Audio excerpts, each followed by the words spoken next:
계명에 대한 문답입니다. 18절에서 27절까지는 그 부활에 대한 문답을 말씀하고 있고요. 그다음에 28절에서 34절까지는 큰 계명에 대한 문답을 이렇게 말씀했습니다. 18절에 보면 부활이 없다는 사두개인들이 예수께 와서 물어 이르되 선생님이여 모세가 우리에게 써 주기를 어떤 사람의 형이 자식이 없이 아내를 두고 죽으면 그 동생이 그 아내를 취하여 형을 위하여 상속자를 세울지니라 하였나이다. 이 사두개인들은 부활을 믿지 않았다 그랬습니다. 사도행전 23장 8절을 보겠습니다. 사도행전 28장 3절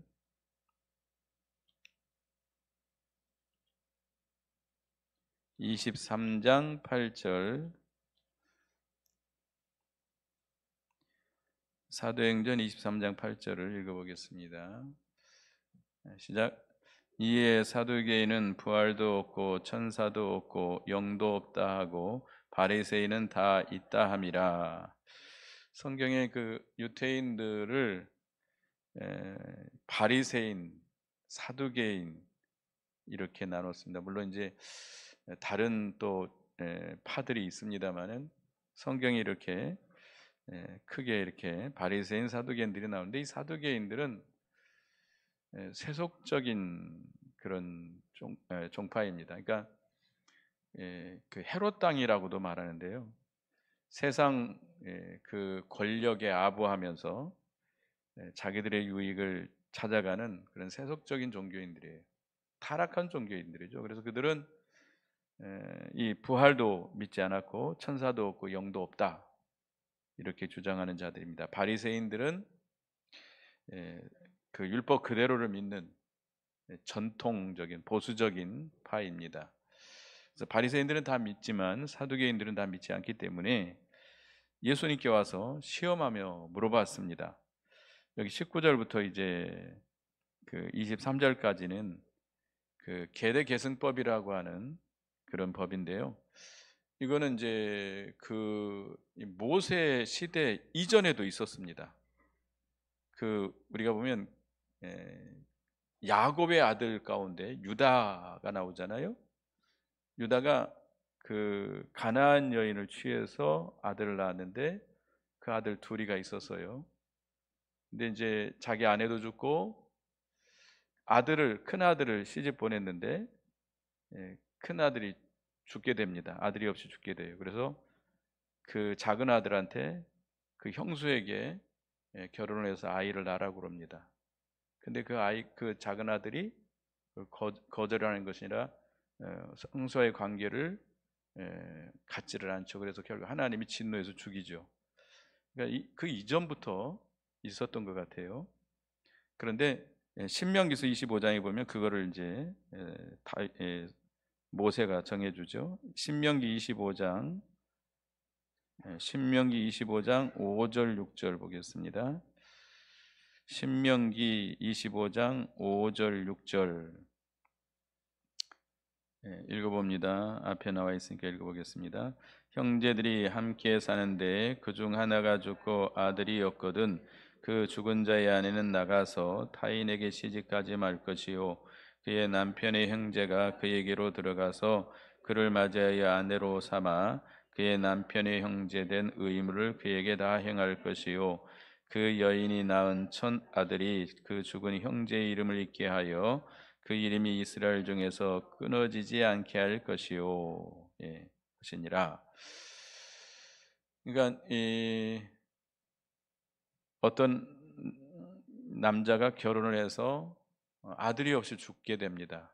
그러면 그 아내는 다른 사람에게 시집가지 말고 그 형제 가운데 시집을 가서 자식을 낳아서 그 죽은 사람의 계대를 이어가도록 이렇게 하는 것이 계대계승법이라는 법입니다.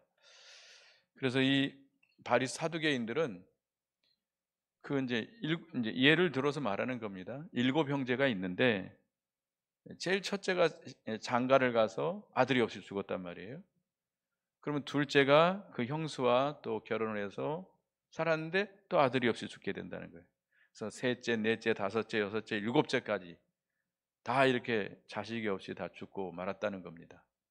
그러면 부활 때에 그 여자는 누구의 아내가 되겠습니까? 라고 물어본 거죠. 그러니까 부활을 부정하는 사두개인들이기 때문에 이 예수님이 그 질문에 대답하기 곤란하도록 이렇게 물어본 겁니다. 그래서 20절부터 보면 칠행자가 있었는데 마지가 아내를 취하였다가 상속자가 없이 죽고, 둘째도 그 여자를 취하였다가 상속자가 없이 죽고, 셋째도 그렇게 하여 일곱이 다 상속자가 없었고 최후의 여자도 죽었나이다. 일곱 사람이 다 그를 아내로 취하였으니 부활 때 곧 그들이 살아날 때에 그 중에 누구의 아내가 되리이까? 이렇게 예수님으로 하여금 그 대답하기 곤란하도록 이렇게 물어봄으로써 부활이 있을 수 없다, 이것을 자기들이 증명해 내려고 하는 것이죠. 그래서 예수님이 대답하셨습니다. 24절 다 같이 읽어보겠습니다. 시작. 예수께서 이르시되 너희가 성경도 하나님의 능력도 알지 못함으로 오해함이 아니냐. 예수님께서 부활을 믿지 않는 사두개인들에게 너희가 성경도 알지 못하고 하나님의 능력도 알지 못하기 때문에 오해하고 있다. 하나님의 말씀, 성경 말씀을 믿지 않는다는 거죠. 사두개인들은 하나님의 능력도 믿지 않는다는 겁니다. 그러니까 우리가 성도들에게 있어서 어떤 문제를 해결함에 있어서 가장 중요한 요인이 성경 말씀과 하나님의 능력입니다. 그래서 이제 저희 스승 목사님이 계셨는데, 그 목사님이 가끔 이렇게 무슨 문제 때문에 상담하러 들어가면 성경을 펴서 읽어보라고 그래요. 성경을 펴서 읽어보고 읽고 나면 가서 그대로 하라고 내보내십니다. 다른 말씀도 안 해요. 기도도 안 해줘요. 성경 말씀 어디 딱 펴가지고 이거 읽어보라고, 가서 그대로 하라고. 그러니까 어떤 문제를 해결책이 바로 성경이 있다는 거죠. 뭐 이렇게 저렇게 뭐 많은 얘기를 하는 것보다는 성경 말씀 그대로, 성경 말씀이 우리 신앙인들의 해결책이 가장 중요한 문제예요. 그러면 성경 말씀에 기록된 말씀이라면 반드시 어떻게 돼요? 그대로 이루어진다는 거예요. 하나님의 능력이, 하나님은 능치 못하심이 없으신 하나님이기 때문에 반드시 그 성경에 기록된 대로 이루어지게 하신다는 거죠. 근데 이 사두개인들은 기록된 성경 말씀도 안 믿고 하나님의 능력도 안 믿기 때문에 이렇게 부활을 믿지 않은 겁니다. 그러니까 우리가 항상 어떤 문제 해결함에 있어서 그렇게 해야 돼요. 그러니까 이스라엘 백성들이 그 조상들이 항상 이렇게 하나님을 시험하고 원망하고, 특별히 그 이스라엘 백성들이 애굽에서 하나님이 건져줘서 홍해를 건너게 하시고 광야의 길을 걸어가는 동안에 그들은 끊임없이 하나님을 시험하고 원망하다가 다 망했습니다. 하나님이 분명히 내가 너희들을 애굽에서 인도해내서 어디로 인도하겠다? 적과 꿀이는 가나안 땅으로 인도하겠다고 분명히 약속했어요. 그러면 어떤 일을 만나든지 하나님은 전능하신 하나님이시기 때문에 반드시 그들을 어디로 인도할 것이다? 가나안 땅으로 인도할 것을 믿어야 되는데, 이스라엘 백성들이 광야길을 걸으면서 조금만 오름이 오면 어디를 돌아다 봤어요? 애굽 땅을 돌아다 봤어요. 옛날에 애굽에 살 때는 이렇게 좋았는데 여기서는 이렇게 힘들어서 못 살겠다. 여기서는 굶어 죽는구나. 목말라 죽겠구나. 자꾸 하나님의 원망하고 시험한 거예요. 하나님의 말씀과 하나님의 능력을 믿지 못했기 때문에 그들이 그 하나님을 시험하다가 광야에서 다 쓰러져 죽었습니다. 그래서 사두개인과 같은 그런 자가 되서는 안 되겠죠. 우리는 성경에 기록된 말씀이라면 하나님은 반드시 어떻게 한다? 반드시 이루신다. 그러면 성경의 구약 성경, 이제 신약 성경은 놔두고 구약 성경에 부활에 대한 말씀이 있는가? 이사야 26장을 보겠습니다. 이사야 26장.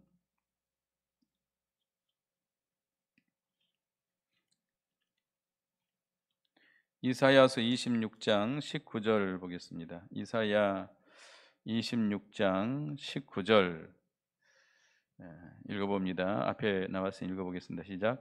주의 죽은 자들은 살아나고 그들의 시체들은 일어나리이다. 티끌에 누운 자들아 너희는 깨어 노래하라. 주의 이슬은 빛나니 있으리니 땅이 죽은 자들을 내어놓으리다. 예, 아주 정확하게 기록되어 있잖아요. 부활이에요, 부활. 죽은 자들이 다시 살아난다는 거예요. 예, 땅이 죽은 자들을 내놓으리라는 거예요. 부활에 대해서 분명히 기록하고 있고요. 다니엘 12장도 보겠습니다. 다니엘 12장. 다니엘 12장 2절. 다니엘 12장 2절. 예, 다니엘 12장 2절입니다. 읽어보겠습니다. 시작.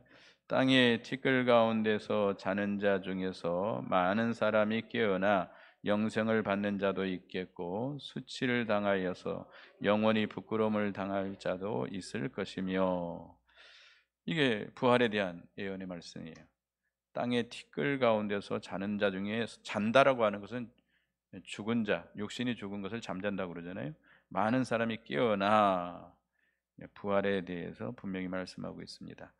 성경이 분명히 이렇게, 신약 성경은 놔두고라도 구약 성경이 이렇게, 물론 다른 곳에도 부활에 대한 말씀들이 있습니다만은 분명히 이렇게 기록되어 있는데, 그렇다고 한다면 성경이 기록되었으면 반드시 우리가 어떻게 될 것이다?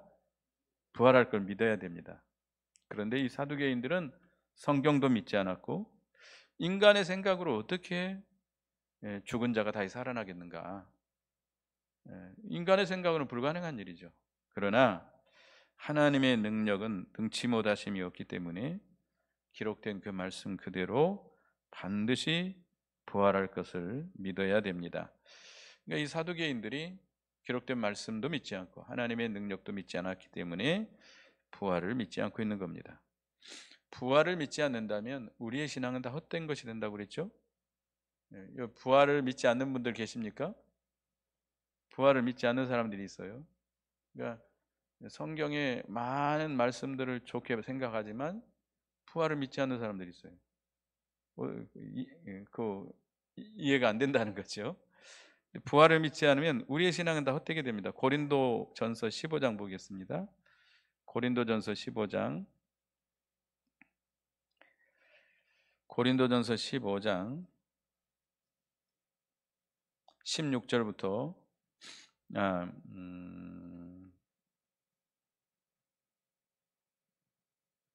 12절부터 읽어봅니다. 12절부터 읽어봅니다. 고린도전서 15장 12절 읽어보겠습니다. 시작. 그리스도께서 죽은 자 가운데서 다시 살아나셨다 전파되었거늘 너희 중에서 어떤 사람은 어찌하여 죽은 자 가운데서 부활이 없다 하느냐? 만일 죽은 자의 부활이 없으면 그리스도도 다시 살아나지 못하셨으리라. 그리스도께서 만일 다시 살아나지 못하셨으면 우리가 전파하는 것도 헛것이요 또 너희 믿음도 헛것이며 또 우리가 하나님의 거짓 증인으로 발견되리니 우리가 하나님이 그리스도를 다시 살리셨다고 증언하였습니다. 만일 죽는 자가 다시 살아나는 일이 없으면 하나님이 그리스도를 다시 살리지 아니하였으리라. 예. 부활이 없다면 그리스도도 살아날 수 없고 믿음도 헛것이 된다 그랬어요. 17절에 보면 그리스도께서 다시 살아난 일이 없으면 너희의 믿음도 헛되고 너희는 여전히 죄 가운데 있을 것이고 또한 그리스도 안에서 사는 자는 망하였으리라. 예수 믿는 자들이 가장 불쌍한 자가 된다는 거죠. 부활 신앙은 아주 중요한 신앙입니다. 예수 믿는 사람들에게서 이 부활을 믿지 않는다면 가장 이거는 모든 믿음이 다 헛되게 되는 거예요. 그래서 25절, 오늘 본문 25절입니다. 시작. 사람이 죽은 자 가운데서 살아날 때에는 장가도 아니가고 시집도 아니가고 하늘에 있는 천사들과 같으니라. 예.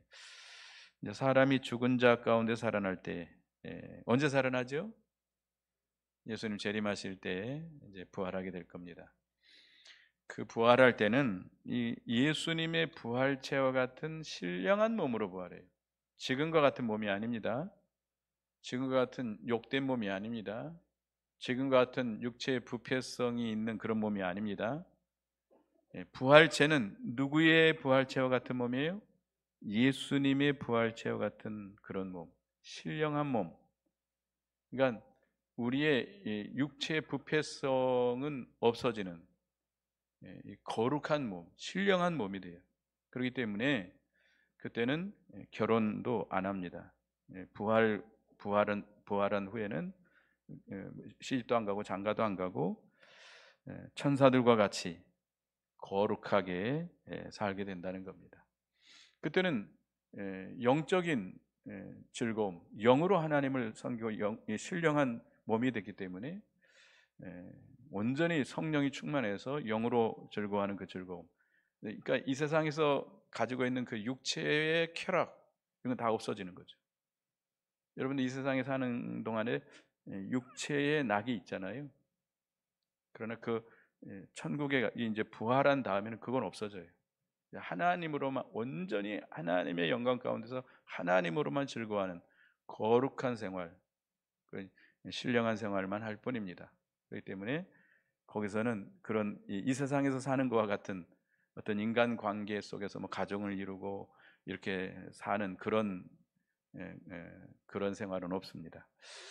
그래서 26절, 27절 죽은 자가 살아난다는 것을 말할진대 모세가 너희가 모세의 책 중 가시나무 떨기에 관한 글에 하나님께서 모세에게 이르시되 나는 아브라함의 하나님이요 이삭의 하나님이요 야곱의 하나님이라 하신 말씀을 읽어보지 못하였느냐. 하나님은 죽은 자의 하나님이 아니요 산 자의 하나님이시라. 너희가 크게 오해하였도다 하시니라. 여기 이제 출애굽기 3장 6절에 있는 말씀인데요. 모세가 이 미디안 도망가 가지고 40년 동안 자기 장인의 양을 키우다가 40년이 된 다음에 하나님이 그에게 나타납니다. 하나님이 그에게 나타나는데 어떤 모습으로 나타나죠? 떨기나무 가운데 꺼지지 않는 그런 불 가운데서 나타나는 거예요. 거기서 모세를 부르면서 나는 내 조상의 하나님, 아브라함의 하나님, 이삭의 하나님, 야곱의 하나님이니라 라고 말씀합니다. 모세는 아브라함보다 약 500년 후의 사람입니다. 그런데 하나님께서 당신을 모세에게 소개할 때 나는 누구의 하나님이다? 아브라함의 하나님이다. 500년 전에 세상을 떠난 아브라함의 하나님이다. 이삭의 하나님이다. 야곱의 하나님이다 라고 말씀합니다. 근데 사두개인들처럼 만약에 영혼도 없고 또 부활도 없다고 한다면 그러면 사람은 죽으면 사두개인들이 생각하는 대로 생각한다면 사람이 죽으면 어떻게 된다는 거죠? 다 소멸돼서 없어진다는 거죠. 그러면 만약에 사두개인들처럼 생각한다면 하나님이 왜 500년 전에 죽은 아브라함의 하나님이라고 말하겠는가? 지금 아브라함은 죽어서 소멸된 것이 아니라 지금 아브라함은 살아있어요? 죽어있어요? 살아있다는 거죠. 천국에서 그 영혼이 사람이 죽으면 영혼이 어디 가요? 즉시로 천국 갑니다. 즉시로. 몸은 장사 지내죠. 뭐 그 후손들이 다른 사람들이 뭐 요즘은 화장을 많이 하는데 화장을 하든 매장을 하든 뭐 다 마찬가지입니다. 다 썩어 없어져요. 금방 썩어 없어지더라고요. 우리 할머니 뭐 이장 해봤는데 뭐 없더라고. 거의 없어요. 거의 뭐 화장을 하든 매장을 하든 다 없어져요. 다 썩어 없어지는데 그 영은 어떻게 돼요? 즉시 천국. 즉시 천국이에요. 뭐 이방 사람들이 저 우상 섬기는 사람들이 말하는 것처럼 뭐 여기 구천에 떠돌다가 제사 지내며 와서 밥 먹고 그런 거 아닙니다. 또 천주교에서 말하는 것처럼 연옥에 가 있는 것도 아닙니다. 즉시 어디로 가요? 천국에 가요. 천국에서 하나님과 함께 살고 있는 겁니다. 하나님과 영적인 관계 속에 있기 때문에 그 500년 전에 죽은 아브라함의 하나님, 이삭의 하나님, 야곱의 하나님이라고 말씀하는 것이죠. 그러니까 하나님은 죽은 자의 하나님이 아니라 산 자의 하나님이라고 하는 것을 이렇게 말씀하고 있는 겁니다. 그러니까 하나님, 이미 세상 떠난 사람들은 천국에 가서 하나님과 같이 살고 있다는 거죠. 그러니까 우리는 지금 이 세상에서 죽은 자와 같이 살고 있는 건 아니잖아요. 살아있는 자와 같이 사는 것처럼 하나님은 산자의 하나님으로서 그 이미 500년 전에 죽은 아브라함이지만, 이삭과 야곱이지만 지금 천국에 살고 그들과 관계 속에 있다는 거예요. 그렇기 때문에 그 죽었던 영혼이 다시 부활하게 된다라고 하는 걸 전제로 하고 있습니다. 그래서 하나님은 죽은 자의 하나님이 아니요 산 자의 하나님이다라고 말하면서 너희가 크게 오해하였도다라고 말씀하십니다. 그 다음에 28절에서 34절까지는 이제 큰 계명에 대한 문답인데요. 28절에 보면 서기관 중 한 사람이 그들이 변론하는 것을 듣고 예수께서 잘 대답하신 줄 알고 나와 묻되 모든 계명 중에 첫째가 무엇이니까? 사두개인들은 예수님께 와서 부활에 대해서 질문할 때 어떤 마음으로 온 거예요? 시험하려고, 예수님을 책잡으려고 시험하려고 온 거고, 여기에 서기관은 그렇지 않습니다. 자기가 깨닫고 있는 그 진리에 대해서 물어본 거예요, 예수님께. 뒤에 보면 네가 천국이 하나님의 나라가 멀지 않았다라고 하는 걸 보면 사두개인은 그 진리에 대해서 좀 더 알고 싶어서 예수님께 와서 물어본 겁니다. 그래서 29절에 예수께서 대답하시되, 읽어보겠습니다. 시작. 첫째는 이것이니 이스라엘아 들으라. 주 곧 우리 하나님은 유일한 주시니라. 내 마음을 다하고 목숨을 다하고 뜻을 다하고 힘을 다하여 주 너희 하나님을 사랑하라 하신 것이요.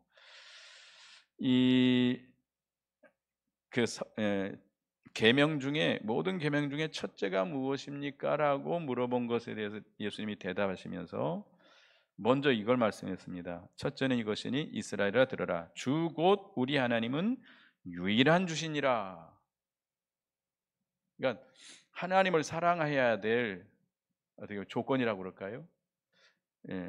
하나님은 유일하신 한 분이, 그러니까 참신, 참신은 몇 분이시다?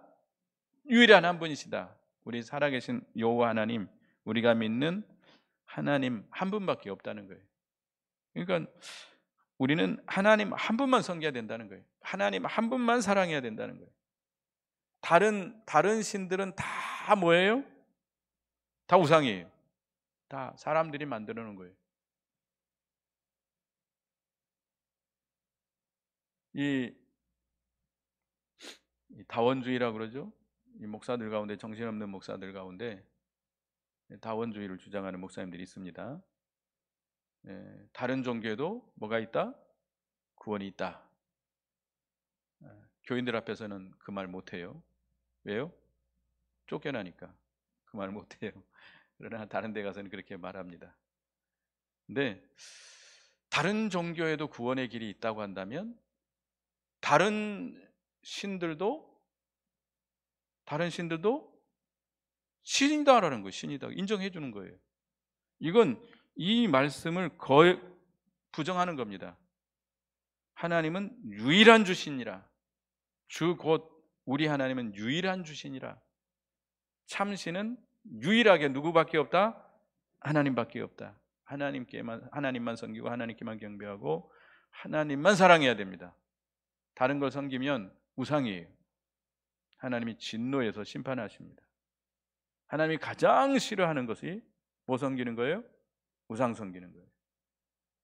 그래서 유일하신 주님이시기 때문에 우리는 그 하나님을 어떻게 사랑해야 돼요? 내 마음을 다하고 목숨을 다하고 뜻을 다하고 힘을 다하여 주 너희 하나님을 사랑하라. 이것이 첫째 되는 계명이에요. 제일 큰 계명이에요. 하나님을 사랑하라라고 하는 것이 가장 큰 계명이라는 겁니다. 신명기 6장 5절에 이제 그 그 말씀이 나오는데요. 신명기 6장 5절을 보겠습니다. 신명기 6장 5절 앞에 나왔으니 읽어보겠습니다. 4절부터 볼까요? 4절, 4절. 이 말씀을 인용한 건데 4절 시작. 이스라엘아 들으라. 우리 하나님 여호와는 오직 유일한 여호와시니 너는 마음을 다하고 뜻을 다하고 힘을 다하여 네 하나님 여호와를 사랑하라. 예수님께서 이 말씀을 인용하셨는데 근데 좀 다르죠? 마음을 다하고 여기는 뜻을 다하고라 하는데 여기 예수님은 목숨을 다하고 뜻을 다하고 힘을 다하여 주 너희 하나님을 사랑하라. 이 하나님을 사랑하는 것, 이것이 첫째 계명이죠.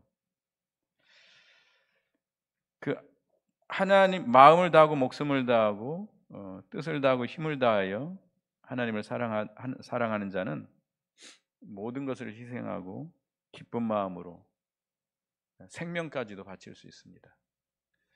목숨을 다하여 사랑하라고 그랬잖아요. 근데 하나님을 사랑하는 것이 무엇이라고 그랬죠? 하나님을 사랑하는 것이 무엇인가? 요한일서 5장을 보겠습니다. 요한일서 5장.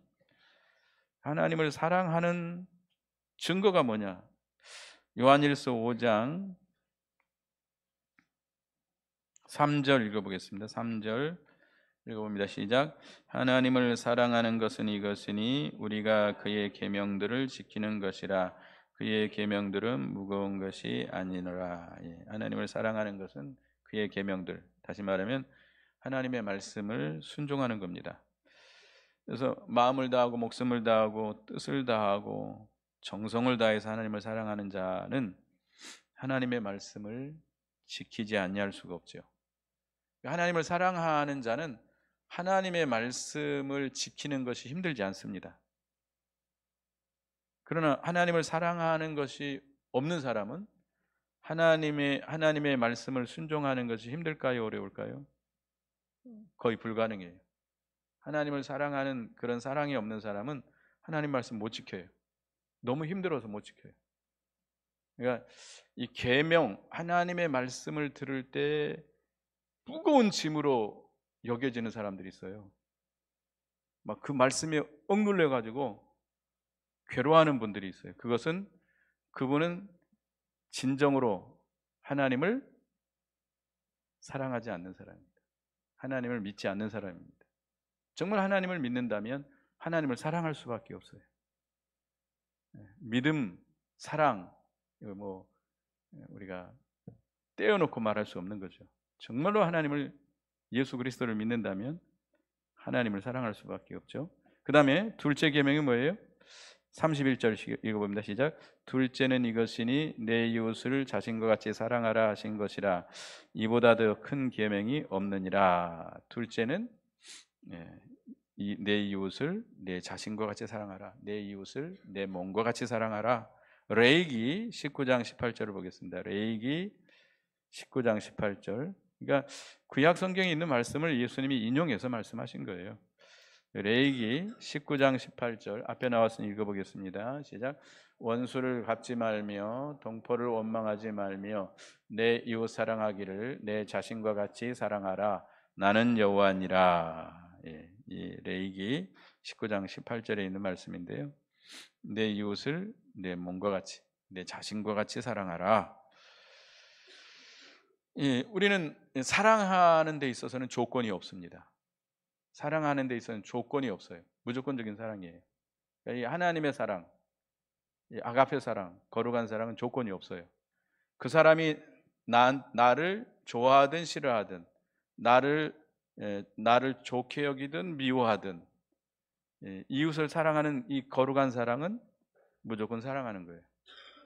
그 사람이 나를 사랑하면 내가 사랑하고, 그 사람이 나를 미워하면 내가 안 사랑하고, 이거는 진정한 사랑이 아닙니다. 그러니까 하나님의 크신 사랑, 하나님께서 당신의 사랑을 우리에게 먼저 나타내 보여주셨죠. 누구를 통해서 나타내 보이셨어요? 예수 그리스도를 통해서 하나님의 그 큰 사랑을 우리에게 나타내 보여주셨고 우리에게 부어주셨습니다. 그 사랑으로 우리가 하나님을 사랑하고 이웃을 사랑하는 것이죠. 그냥 하나님의 사랑은 반드시 이웃 사랑으로 열매를 맺게 되는 것입니다.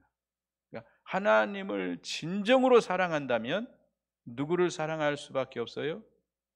형제를, 이웃을 사랑할 수밖에 없습니다.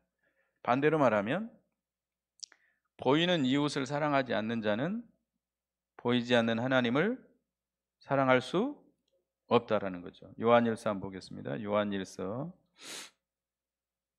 3장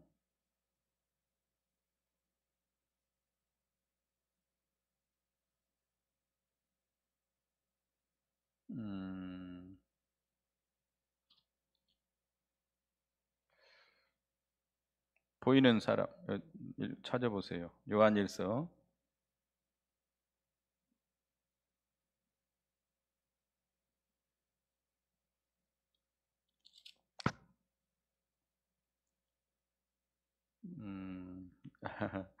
요한일서 3장이나 4장에서 찾아보세요. 예?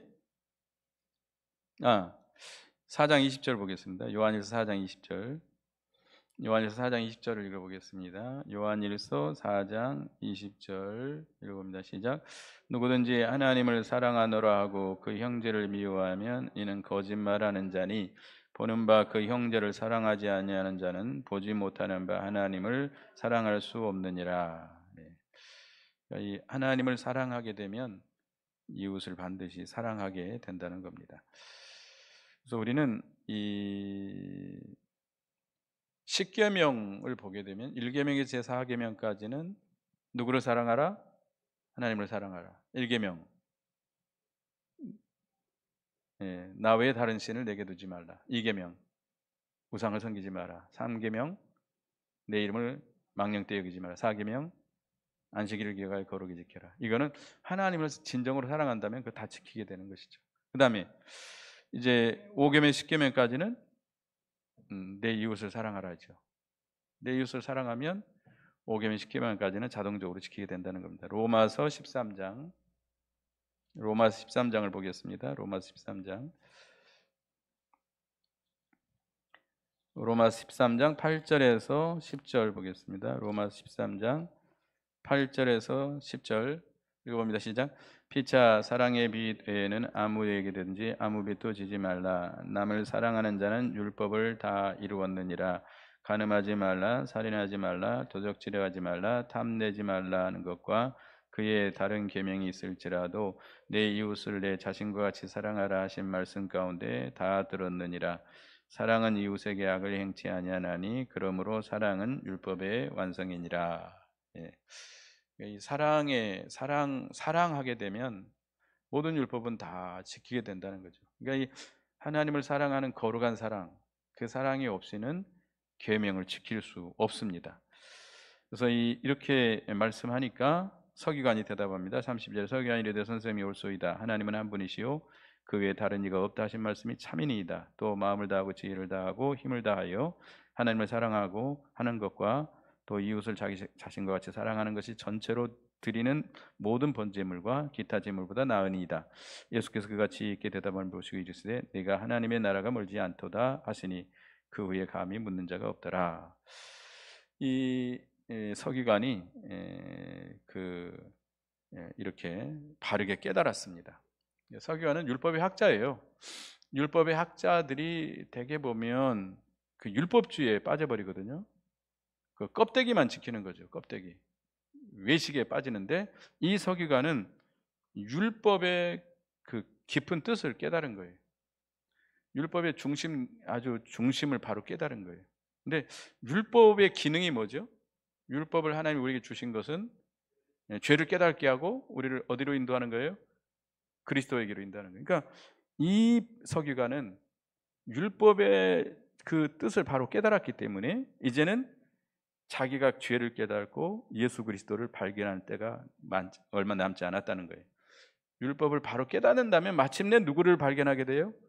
예수 그리스도를 발견할 수밖에 없기 때문에 예수 그리스도를 믿어야만 천국에 들어갈 수 있잖아요. 그 말씀을 하신 겁니다. 그래서 오늘 이렇게 부활에 대한 문답, 또 큰 계명에 대한 문답을 예수님이 이렇게 하셨습니다. 기도하겠습니다. 하나님, 사두개인과 같이 하나님의 말씀과 하나님의 능력을 믿지 못함으로 우리가 이렇게 하나님을 부정하는 그런 불신앙에 빠지지 않게 해주시고, 성경 말씀에 기록된 것을 그대로 믿고 하나님의 전능하심을 믿어서 우리는 바른 신앙관을 갖는 저희가 되게 해 주시옵소서.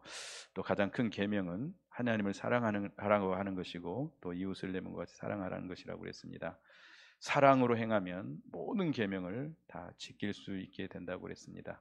우리도 사랑으로 하나님의 말씀을 온전히 지켜나가는 저희가 되게 해 주시옵소서. 예수님의 이름으로 기도드리옵나이다. 아멘. 아멘. 감사합니다.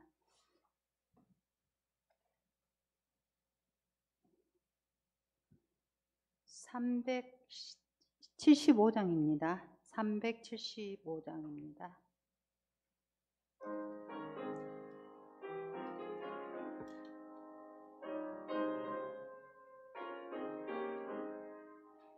나는 갈 길 모르니 주여 인도하소서.